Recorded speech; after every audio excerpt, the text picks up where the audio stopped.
მარკოზის სახარების განმარტება თავი მე-12. თავი 12, მუხლი 1, 9. დაიწყო იგავით მათა სიტყვად, კაცმან ვინმე დაასხა ვენახი და ზღუდე გარე მოსტვა და ქმნა საწნეხელი და აღაშენა გოდოლი და მისცა იგი ქვეყანის მოქმედთა და წარვიდა. და მიავლინა ქვეყანის მოქმედთა მათ მიმართ ჟამსა ნაყოფისასა მონაი, რაითა მოიღოს ნაყოფი ვენახისა იმის. ხოლო მათ შეიპყრეს და გუემეს იგი და წაავლინეს ცალიერი. მერმე კვალად წარავლინა სხვაი მონაი და მასცა კვალად გამოვეეწყვნას, გუემეს და წაავლინეს გინებული. და კვალად სხვაი მიავლინა და იგიცა მოკლეს და სხვანი მრავალნი, რომელთამე სტანჯვიდეს და რომელთამე მოჰკლვიდეს. უკვა ნაისკნელ ერთი ძეესუა საყვარელითვისი მიავლინა მათა, რამე თუ თქვა ვითარმეთ, შეიგდიმონ ძისა ჩემისათვის. ხოლო ქვეყანის მოქმედთა მათ თქვეს ურთიერთას, ესე არს მკვიდრი მისი, მოვედით და მოუკლათ იგი და ჩვენ და იყოს სამკვიდრებელი ესე. და შეიპყრეს იგი და მოკლეს და გამოაგდეს იგი მიერ სავენახით.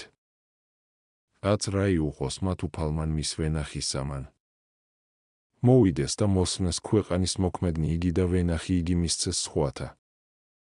ვენახი აღნიშნავს იუდეველ ხალხს, რომელიც დაასხა უფალმა, და ამტკიცე ისე, რომელ დაასხა მარჯვენამ შენმან, ფსალმუნი 79, 15 და მოსეც ამბობს შეიყვანენ და დანერგე იგი ნიმთა სამკვიდრობისა შენისასა გამოსვლა 15, 17. ზღუდის ქვეშ იგულისმებას ჯული, რომელიც უკრძალავდა იუდეველ ხალხს სხვა ხალხთან შერევას. გოდოლი არის ტაძარი, რომელიც შესანიშნავი იყო.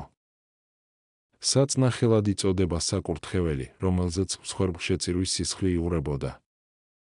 ღმერთმა მისცა თავისი ხალხი მევენახეებს, ანუ იუდეველ მოძღვრებსა და მმართველებს, ყველას თავის დროზე.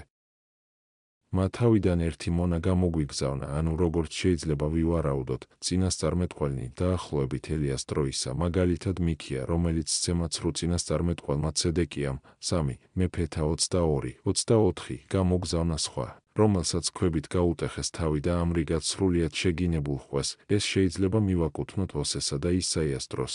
გამოგზავნა მესამე მონაც, ვიშით შეიძლება ვიგულისხმოთ იუდეველთა ტყვეობის დროინდელი წინასწარმეტყველნი, მაგალითად დანიელი და იეზეკიელი. და ბოლოს უფალმა თავისი ძე გამოგზავნა, რომელიც ადამიანად კაცთმოყვარეწობის გამო იწოდება, ამბობდა რა, შეიგდემონ ძისა ჩემისათვის. თქვა ეს რა იმის გამო რომ იწოდა, თუ რას უზამდნენ მის ძეს, არამედ გამოხატა ის, თუ მისი განზრახვით, რა უნდა ყოფილიყო და რა იყო შესაძლებელი. მაგრამ ბოროტმა ქვეყანის მოქმედებმა იცოდნენ რა რომ ეს მემკვიდრეა ვენახისა, გაიყვანეს იგი ვენახის გარეთ, ანუ იერუსალიმის გარეთ და მოკლეს. ქრისტე მართლაც ქალაქის გარეთ იქნა ჯვარცმული. სამაგიეროდ ვენახის პატრონი, მამა მოკლული ძისა, ანუ უფრო უკეთ, თავად მოკლული ძე დაღუპავს ქვეყნის მოქმედ. მისცეს რამათ რომაელებს, ხოლო თავის ვენახს სხვა ქვეყანის მოქმედ გადასცემს, ანუ მოციქულებს. გინდა იცოდე მოციქულებმა როგორ დაამუშავეს ეს ვენახი? წაიკითხე საქმე მოციქულთა და ნახავ, თუ როგორ ირწმუნა 3,000-მა, საქმე მოციქულთა 2, 41 და 5,000-მა სულმა ერთ ბაშად, საქმე მოციქ. 4 და დაიწყეს ნაყოფის მოტანა ღმრთისათვის. თავი 12, მუხლი 10, 12.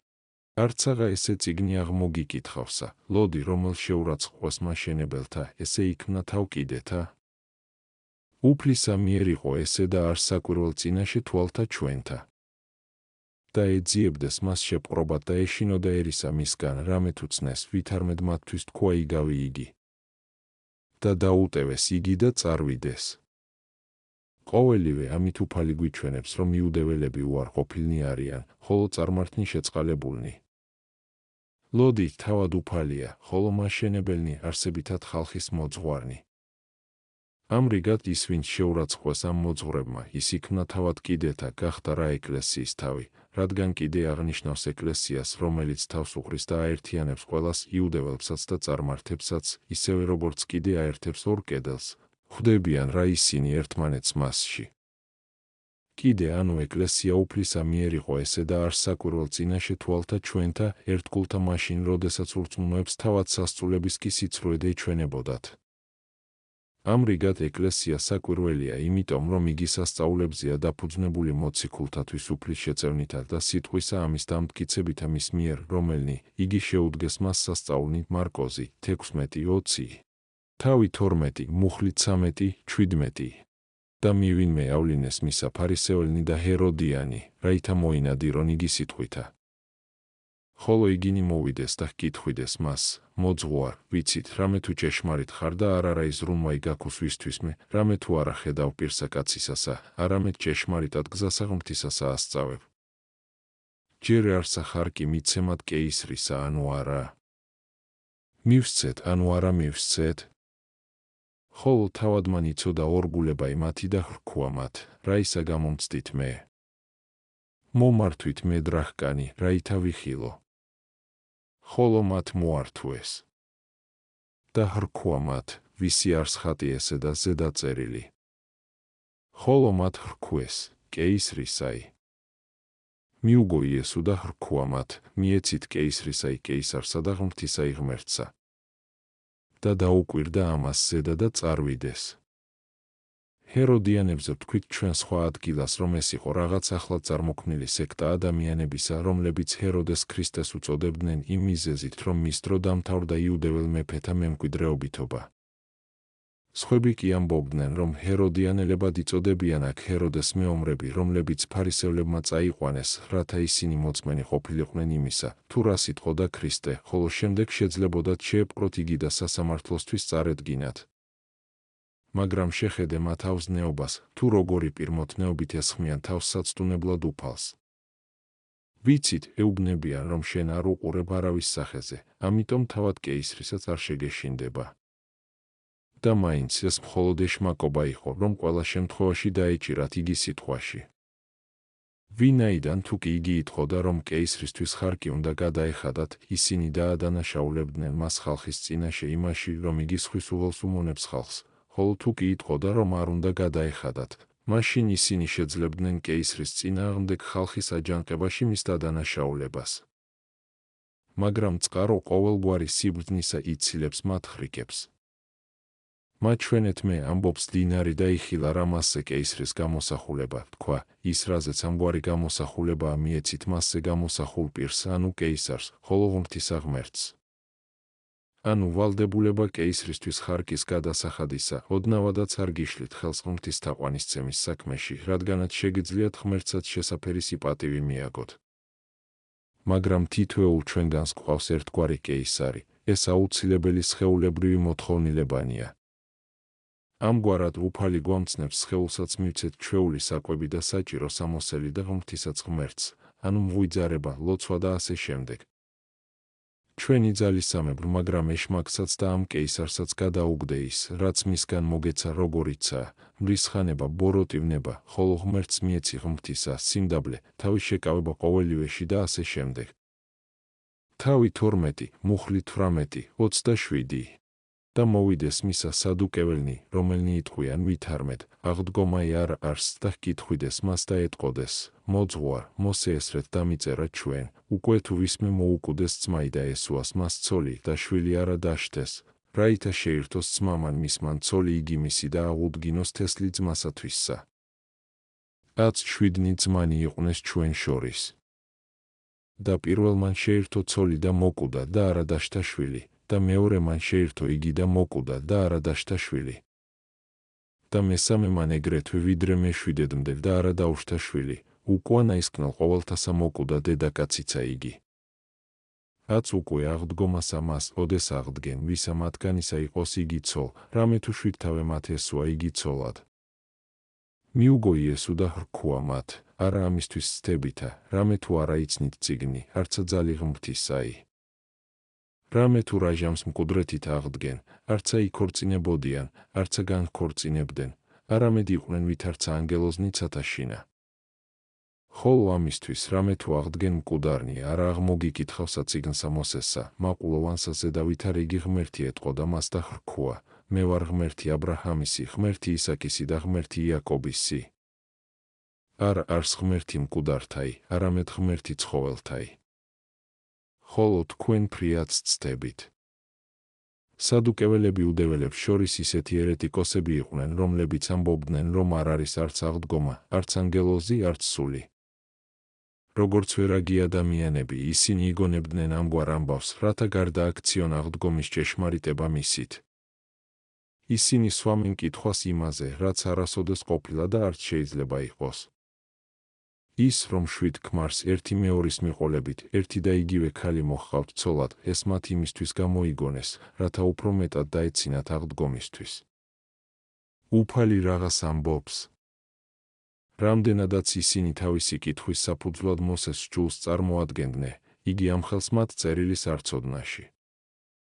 თქვენ ეუბნება ვერ გულისხმობთ, რომ აღდგომაზეა წერილში საუბარი, თქვენ ფიქრობთ, რომ აღდგომისას ადამიანები ისეთივე მდგომარეობაში იქნებიან, ხორცითა და სულით, როგორც ახლა არიან, არა, ასე არ არის. თქვენ არ გესმით წერილის აზრი და ღმრთის ძალასაც ვერ სწუდებით. თქვენ როგორც ჩანს, ყურადღებას აქცევთ მხოლოდ საქმის სირთულეს და ამიტომ, საგონებელში ხართ ჩავარდნილი, თუ როგორ შეუძლიათ დაშლილ სხეულებს კვლავ სულებთან შეერთება. მაგრამ ღმრთის ძალისთვის ეს არაფერს ნიშნავს. აღდგომის შემდგომ აღმდგართა მდგომარეობა გრძნობადი კი არ იქნება, არამედ ღმრთის მიმსგავსებული, ხოლო ცხოვრების წესი ანგელოზებრივი. რადგანაც ჩვენ უკვე აღარ დავექვემდებარებით ხრწნას, არამედ საუკუნოდ ვიცხოვრებთ, ხოლო ამ მიზეზით ქორწინებაც მოისპობა. ახლა ქორწინება არსებობს მოკდაობის მიზეზით, რათა ვაგრძელებთ რა გვარს არ ამოვწყდეთ. მაგრამ მაშინ ანგელოზთა მსგავსად ადამიანები იარსებენ ქორწინების გარეშეც, არასოდეს შემცირდებიან რაოდენობრივად და ყოველთვის მოუკლებლად იქნებიან. კიდევ სხვა მხრივ აღმოჩნდნენ სადუკეველები უმეცარნი წერილთან მიმართებაში. მათ რომ ის ესმოდეთ, მიხვდებოდნენ, რატომაა ნათქვამი, მე ვარ ღმერთი აბრაჰამისა და ღმერთი ისააკისა და ღმერთი იაკობისა, რაც მიუთითებს ცოცხლებზე, ვინაიდან უფალს არ უთქვამს, მე ვიყავი, არამედ მე ვარ ღმერთი მათი, როგორც ცოცხლებისა და არა მკვდრებისა. მაგრამ იქნები იტყვის ვინმე, უფალმა ეს მხოლოდ მამამთავრების სულებზე თქვა და არა, მასთან ერთად სხეულებზეც და რომ აქედან არ შეიძლება დავასკვნათ სხეულთა აღდგომაზე. ამაზე გეტყვით, რომ აბრაამად იწოდება არა მხოლოდ სული, არამედ ერთიანობაში სული და სხეული, რამდენადაც ღმერთი არის ღმერთის სხეულიც, ისეა ცოცხალია ღმრთის წინაშე და არარაში არ დანთქმულა. შემდგომში, რამდენადაც სადუკეველებს მხოლოდ სხეულთა აღდგომა, არ სწამდათ უფალიც ეუბნება მათ სხეულებზე, რომ იგინი ღმრთის წინაშე ცოცხალნი არიან და არა სულებზე, ამ უკანასკნელს ცნობდნენ სადუკეველებიც. შემდეგ დააკვირდით ამასაც, აღდგომა არის დაცემულის აღდგინება, მიწიდან, ნაცრიდან, მაგრამ დაეცა არა სული, იგი უკვდავია, არამედ სხეული. მაშას ადამი იგი აღდგება კიდეც, კვლავ შეუერთდება რა მოკავშირე სულს. თავი 12, მუხლი 28, 34 და მოვიდა მისა ერთი მწიგნობართაგანი ესმოდა რაიმათი, ვით არ იგი გამოეძიებდეს მისთანა, იცოდა, რამე თუ კეთილად მიუგო მათ, კითხა მას მანცა ვით არმეთ, რომელი არის ყოველთა პირველი მცნებაი. ხოლო იესო ხრქუა მას, პირველი ყოველთა მცნებათა ესე არის, ისმინე ისრაილ, უფალი ღმერთი შენი უფალი ერთ არის და შეიყვარო უფალი ღმერთი შენი ყოვლითა გულითა შენითა და ყოვლითა სულითა შენითა და ყოვლითა გონებითა შენითა და ყოვლითა ძალითა შენითა. ესე არის პირველი მცნებაი.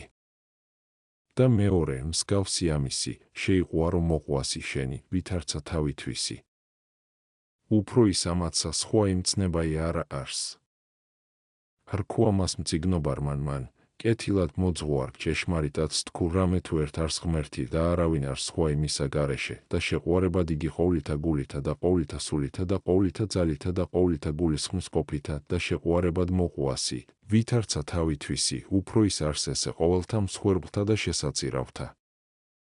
და იხილა იესო რამე თუ გონიერად მიუგო ხრქუა მას, არაშორს ხარ სასუფეველისაგან ღმრთისა.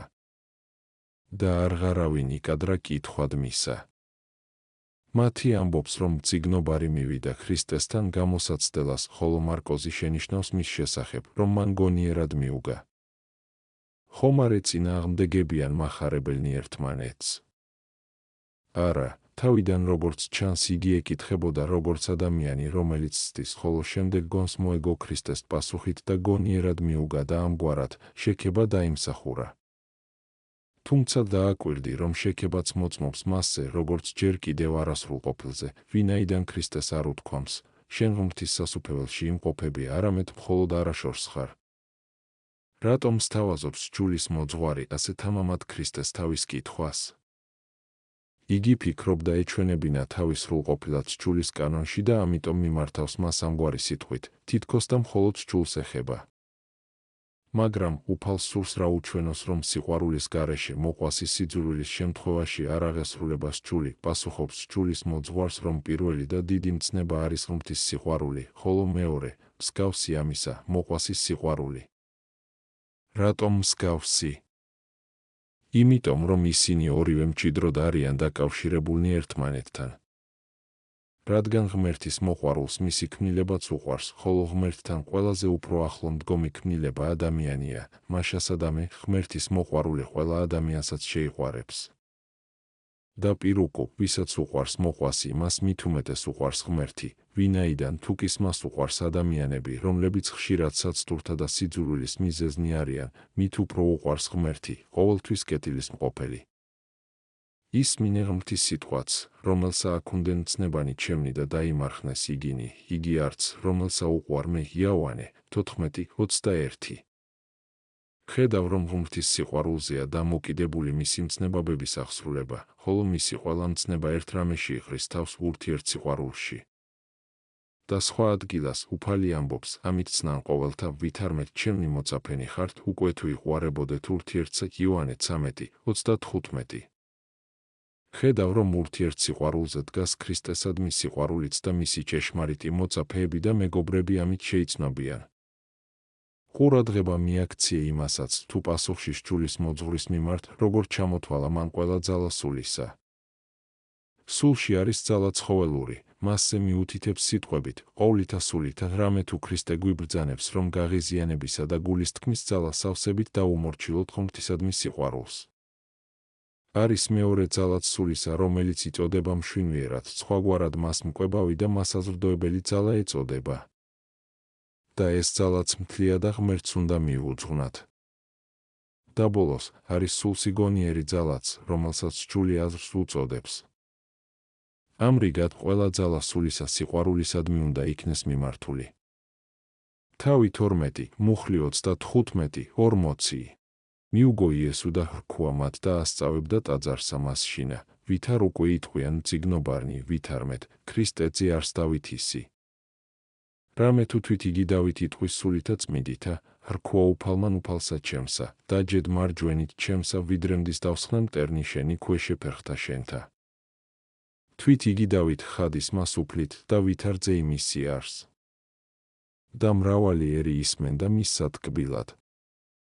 და ეტყოდა მათ სწავლასა მასშინა მისსა, ეკრძალენით მწიგნობართა მათგან, რომელთა ჰნებავს სამკაულითა სლვაი და მოკითხვაი უბანთა ზედა, და ზემოჯდომაი კრებულსა შორის და პირველ ანახით ჯდომაი სერსა ზედა, რომელნი შესჭამენ სახლებსა ქურივთასა და მიზეზით მყოვარ ჟამი ლოცვენ, რომელთა მიიღონ უმეტესი სასჯელი. რამდენადაც უფალი უნდა ვნებულიყო, იგი ასწორებს მწიგნობართა მცდარ წარმოდეგნას იმის შესახებ, რომ ქრისტე არის, მხოლოდ დავითის ძე და არა ღმრთისა, ამიტომ იგი ტავად დავითის სიტყვებიდან უჩვენებს, რომ იგი, ქრისტე, ღმერთია და არა უბრალოდ, არამედ შესაშინებლად ამბობს, ვიდრემდე დავსხნა მტერნი შენი ქვეშე ფერხთა შენთა. ხოლო ისინი, მწიგნობარნი და ფარისეველნი იყვნენ კიდეც ის მტრები, რომლებიც მამა ღმერთმა ქრისტეს ფერხთით დახსნა. დააკვირდი იმასაც, თუ როგორ ეკითხება, რათა არ დააბრკოლოს ისინი, მას არ უთქვამს, რას ფიქრობთ ჩემზე, არამედ ქრისტეზე. მაგრამ თქვენ ვერ იტყვით, რომ დავითმა ეს სულიწმიდის ჩაგონებით არ წარმოსთქვა. არა, მან სულით უწოდა მას, ქრისტეს, უფალის, ნუ სულიწმიდის მადლით აღძრულმა. როგორღა ვიფიქროთ, რომ ქრისტე მხოლოდ დავითის ძეა და არა ამასთანავე, უფალი მისი და ღმერთი. უბრალო ხალხი ნათქვამია ისმენდა მისსა ტკბილად და მან დაუწყო ლაპარაკი ერს, ერიდეთ მწიგნობრებს, რომლებიც დიდებულს ამოსატარებენ და ამის გამო მოითხოვენ თავისთვის პატივს, რომელთაც უყვარს მოკითხვისა და ქების მიღება მოედნებზე და ყველა სხვა ნიშანი დიდებისა, რომლებიც გადასჭამენ ქურივთა სახლებს, შეიპარებიან რა ამ დაუცველ ქალებთან მათი დამცველების სახით, რომელნიც მოჩვენებითი განგრძნობილი ლოცვით, გარეგნული ღმრის მოსაობითა და პირმოთნეობით აცტუნებენ რა გამოუცდელთ, გადასჭამენ მდიდართა სახლებს. სამაგიეროდ ისინი უფრო უმძიმეს სასჯელს მიიღებენ, ვიდრე სხვა იუდეველები, რომლებიც ცოდავენ, სიბრძნე სოლომ. 6 მძლავრნი კი მძლავრობით ეწამებიან სიბრძნე სოლომ. 6 ესაუბრება რა ამგვარად ხალხს, უფალი ამასთან მოციქულებსაც ასწავლის, რათა მათ არ მიბაძონ მწიგნობართა მაგალითს, არამედ თავად მას ბაძავდნენ. რამდენადაც იგი ეკლესიის მოძღვრებად ადგენდა მათ სამართლიანობის მიხედვით ცხოვრების წესებსაც ჩამოუთვლის. თავი 12, მუხლი 41, 44 და დაჯდა იესო წინაშე ფასის საცავსა მას და ხედვიდა ვითარიგიერი დასდებდა რვალსა ფასის საცავსა მას. და მრავალთა მდიდართა დადვეს ფრიად. და მოვიდა ერთი ქურივი გლახაკი და დასხნა ორნი მწულილნი, რომელ არს კოდრანტე. და მოუწოდა იესო მოწაფეთა თვისთა და ხრქუა მათ, ამენ გეტყვით თქვენ, რამე თუ ქურივმან ამან გლახაკმან უფრო ის ყოველთასა დადვა ფასის საცავსა ამას, რამე თუ ყოველთა ნამეტნავისაგან მათისა დადვეს, ხოლო ამან ნაკრულევანებისაგან თვისისა ყოველი, რაიცა აქ უნდა, დადვა საცხოვრებელი თვისი. იუდეველმა შემოინახეს განსაკუთრებული ჩვეულება ის, რომ ვისაც ჰქონდა და სურდა სწირავდა საეკლესიო საგანძურში, რომელსაც გაზოფილაკიონი ეწოდებოდა, რომლიდანაც იღებდნენ გარკვეულ ქონებას მღვდლები, გლახაკები და ქვრივები. მრავალთა შორის, რომელიც ამას ყოფდა, მივიდა ქვრივიც და მდიდრებზე უფრო მეტი გულმოდგინება უჩვენა. დიდება შენ და, ქრისტე ღმერთო, რომ შენ მცირედსაც დიდზე უფრო მეტად შეიწირავ. ჰოი, ჩემი სულიც რომ ამ ქვრივს მიმსგავსებოდა სატანის უარმყოფელი, რომელსაც უმსგავსი საქმეებით შეერთო და საეკლეიო საგანძურში ორი მწვლილის შეწირვა გადაეწყვიტა, სხეულის და გონების, სრულმყოფელის სხეულისა თავშეკავებით, ხოლო გონებისა სიმდაბლით, რათა მეც გამეგონა, რომ მთელი ჩემი სიცოცხლე ღმერთს მიუძღვენი, ამ სოფლიურ ზრახვითა და ხორციელ წადილთაგან თავისუფალმა.